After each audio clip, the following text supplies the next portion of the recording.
Hello. కానమూకు కథావచనం మోహనవచనం పరిజ్ఞాన హితబాండం నిత్య చదువరి శ్రోతలకు ఆహ్వానం. నమస్కారం. చదవదగునెవరు రాసిన తదుపరి చదివిన వెంటనే మరువక పలువురికి వినిపింపబూనిన అది ఏ పరిజ్ఞాన హితబాండమౌపో మహిళ మోహనవచనమై విరాజిల్లు. పరిజ్ఞాన హితబాండం లక్ష్యం ప్రతివారీ సమాచార హక్కు. ఆ స్ఫూర్తితోనే ఇప్పుడు ప్రొఫెసర్ ఎన్ వేణుగోపాలరావు విరచిత అంశంగా వైరస్లు వర్సెస్ మానవులు అనేటువంటి అంశాన్ని ఇప్పుడు మన కానమూకు కథావచనం శ్రోతలకు మీ కానమూకు స్వరంలో వినిపిస్తాను. వినండి. వైరస్లు వర్సెస్ మానవులు. ఇక వినండి ఈ అంశం. జీవాలకు నిర్జీవాలకు సంధానకర్తలుగా ఉన్న వైరస్లు ఇంకా అత్యంత శక్తివంతమైనవిగా ఎలా మనగలుగుతున్నాయి? పంట మొక్కలను తెగుళ్ల రూపంలో, మనుషులను రోగాల రూపంలో ఈ వైరస్లు దాడి చేస్తూ ఎలా బెదిరించగలుగుతున్నాయి? కరోనా, క్యాన్సర్ కారకాల్లాంటివి మానవులకు, మిర్చిపైరు నాశించే బొబ్బర వైరస్ తెగుళ్ళు, అపరాల పంటలను ఆశించే ఆకుముడత, ఆకుమచ్చ, అదే పండాకంటాం, ఇలాంటి తెగుళ్ళు లాంటివి మొక్కలకు అంతుచిక్కని బెడదగా ఎలా పరిణమించగలిగాయి? మందుల కంపెనీలు, సర్వజ్ఞాన సైంటిస్టులు వాటి అదుపునకు ఘాటు రసాయనాలు కనిపెట్టక ముందే ఈ వైరస్లు ఇన్ని భిన్న రూపాలను ఎలా సంతరించుకోగలుగుతున్నాయి? కరోనా వచ్చిన సంవత్సర అనంతర కాలంలో రైతులు, రైతు కూలీలు, భవన నిర్మాణ కార్మికుల వంటి శ్రమజీవులు తప్ప మిగిలిన ప్రజలందరూ మాస్కులు, శానిటైజర్లు వాడారు. అవి వైరస్ను అరికడతాయని ప్రచారం జరిగింది. అదేవిధంగా పంట వైరస్ తెగుళ్ళ అదుపు కోసం కూడా కొత్త కృత్రిమ రసాయనాలను వాడి పంటలను రక్షించుకోండి అంటూ నిపుణులు సూచిస్తూనే ఉన్నారు. రైతులు కోట్లు కుమ్మరించి వాటిని వాడుతూనే ఉన్నారు. అయినా జరిగే నష్టం పెరగటమే తప్ప తరగడం లేదు. కావలసింది ఏమిటి? రోగ నిరోధకత. కరోనా వైరస్ వ్యాధి నిరోధక శక్తి కలిగిన వారికి, తెగుళ్ల వైరస్లు వాటిని తట్టుకోగలిగిన పంట రకాలకు రావడం లేదని తెలుస్తూనే ఉంది. అలానే మంచి పోషకాలున్న ఆహారం పొందగలిగిన మనుషులకు, సమగ్ర పోషణ రక్షణలో పెరుగుతున్న పంటలకు ఈ వైరస్ల దాడి తక్కువని కూడా తేలింది. అయినా ప్రభుత్వం, దాని నీడలో బతికే మందుల కంపెనీలు మాత్రం ప్రజల్ని గందరగోళంలోకి నెడుతున్నాయి. మధ్యలో ఆనందయ్యలు, రామ్దేవ్ బాబాలు రంగంలోకి దిగి మరింత గజిబిజి సృష్టిస్తూనే ఉన్నారు. నిజానికి టీకా, అదే వ్యాక్సిన్ మూల లక్షణం వ్యాధి నిరోధక శక్తిని పెంచడం. అంటే వైరస్ను ఎదుర్కోగలిగిన శక్తిని జీవుల్లో కలిగించటం. అయితే అమెరికా వంటి ధనిక దేశాలు, మనలాంటి వర్ధమాన దేశాలు కూడా ప్రపంచ ఆరోగ్య సంస్థ పేర్కొన్న ఏ లక్ష్యాన్ని పట్టించుకోవడం లేదు. లాభాల పోటీల్లో కంపెనీలు ప్రాథమిక ఆరోగ్య నియమాల్ని గాలికి వదిలేశాయి. అలానే వైరస్ తెగుళ్లను రసాయనాలు అరికట్టలేవని తెలిసి కూడా పదే అదే దిశలో ప్రచారం నడుస్తున్నది. దీనికి ముఖ్య కారణం సామాన్యులకు, రైతులకు కార్యకారక సంబంధాల పరంగా వైరస్ జబ్బుల అదుపు గురించి తెలియకపోవడమే. బలహీన జీవులు బతకగలవు. జీవ పరిణామం నేపథ్యంలో వివిధ జీవులు తమకు అవసరమైన ప్రత్యేక లక్షణాలను సంతరించుకున్న ప్రాణులుగా ఉద్భవించి భిన్న స్థితి లక్షణాల్ని సంతరించుకున్న జీవులుగా మారినా మొదటి మూల దశ జీవులు యథాతథంగానే కొనసాగగలవు. దానికి ముఖ్య కారణం ప్రతి జీవికి దిగ్విజయంగా జీవనం కొనసాగించగలిగిన ప్రత్యేక జీవ ప్రక్రియల నిలయం, కాలం, పద్ధతి ఒకటి ఏర్పాటై ఉండటం. ఈ ప్రత్యేక నిలయం, ఆవాసం యొక్క పరమార్థం మనకు ఒక జీవి మరో జీవితో పోటీ పడే ప్రక్రియలో అర్థమవుతుంది.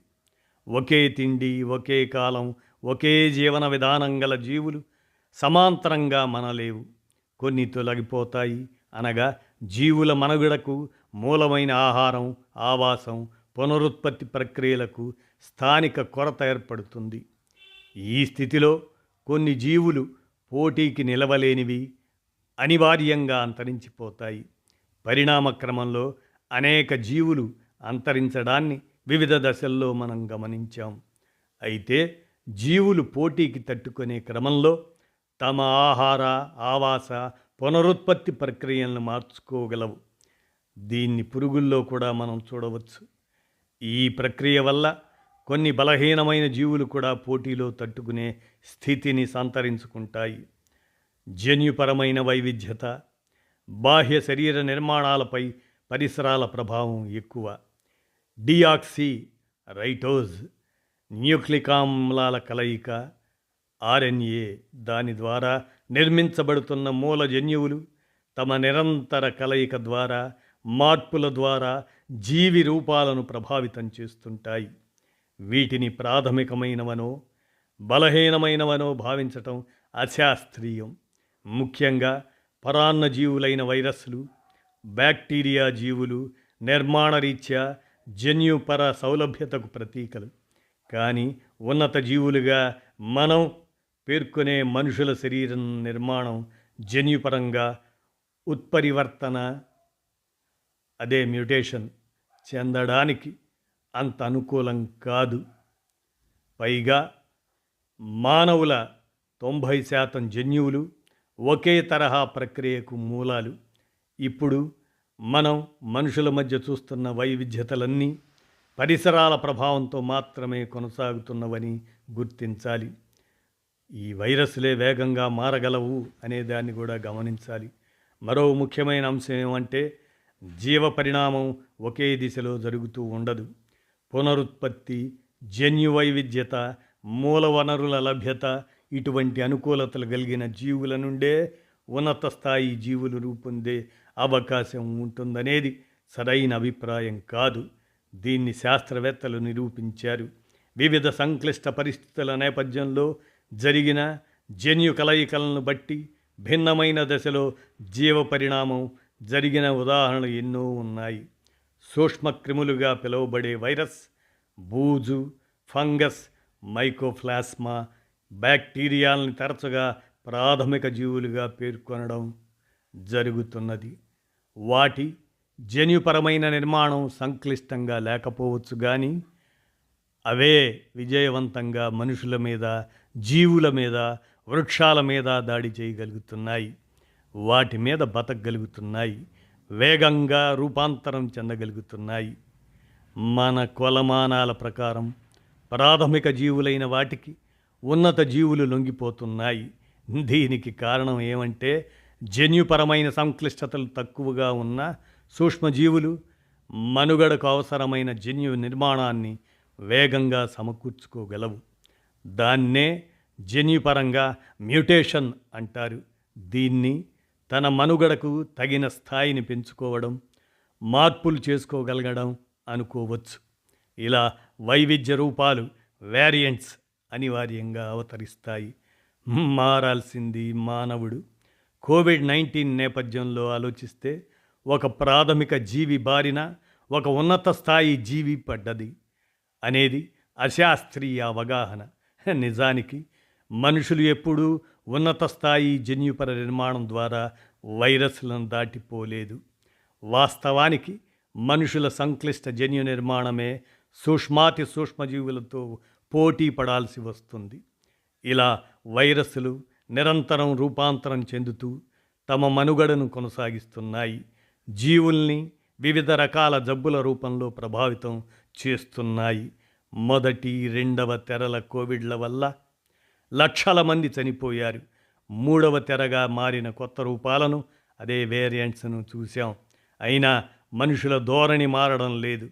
టీకా ఆవిష్కరణ గొప్ప పరిష్కారం చూపిస్తుందని ఆశించాం, కానీ దాన్ని పేటెంట్ చట్టంలో ఇరికించి పూర్తి వ్యాపార వస్తువుగా మార్చేశారు.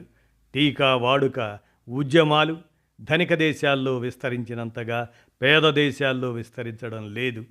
పైగా వైరస్లు రూపాంతరం చెందుతూ పాత టీకాల ప్రభావాన్ని దిగజార్చే స్థాయికి చేరుకుంటున్నాయి. ఇలా సైన్సు, సాంకేతికాలు వ్యాపార వస్తువులవుతున్నంతకాలం వైరస్ లాంటి సూక్ష్మాతి సూక్ష్మజీవులు మనుషుల్ని వణికిస్తూనే ఉంటాయి. వైరస్లు నిరంతరం రూపాంతరం చెందుతూ తమ మనుగడను కొనసాగిస్తున్నాయి. జీవుల్ని వివిధ రకాల జబ్బుల రూపంలో ప్రభావితం చేస్తున్నాయి. మొదటి, రెండవ తెరల కోవిడ్ల వల్ల లక్షల మంది చనిపోయారు. మూడవ తెరగా మారిన కొత్త రూపాలను, వేరియంట్లను చూశాం. అయినా మనుషుల ధోరణి మారడం లేదు. టీకా ఆవిష్కరణ గొప్ప పరిష్కారం చూపిస్తుందని ఆశించాం, కానీ దాన్ని పేటెంట్ చట్టంలో ఇరికించి పూర్తి వ్యాపార వస్తువుగా మార్చేశారు. టీకా వాడుక ఉద్యమాలు ధనిక దేశాల్లో విస్తరించినంతగా పేద దేశాల్లో విస్తరించడం లేదు. పైగా వైరస్లు రూపాంతరం చెందుతూ పాత టీకాల ప్రభావాన్ని దిగజార్చే స్థాయికి చేరుకుంటున్నాయి. ఇలా సైన్సు, సాంకేతికాలు వ్యాపార వస్తువులు అవుతున్నంతకాలం వైరస్ లాంటి సూక్ష్మాతి సూక్ష్మజీవులు మనుషుల్ని వణికిస్తూనే ఉంటాయి అంటూ ప్రొఫెసర్ ఎన్ వేణుగోపాలరావు అందజేసినటువంటి ఈ అంశం. వీరు విశ్రాంత వ్యవసాయ శాస్త్రవేత్త కూడా. ఈ అంశాన్ని మన కానమోకు కథావచనం శ్రోతలకు మీ కానమోకు స్వరంలో వైజ్ఞానిక అంశంగా వినిపించాను. విన్నారుగా. ధన్యవాదాలు.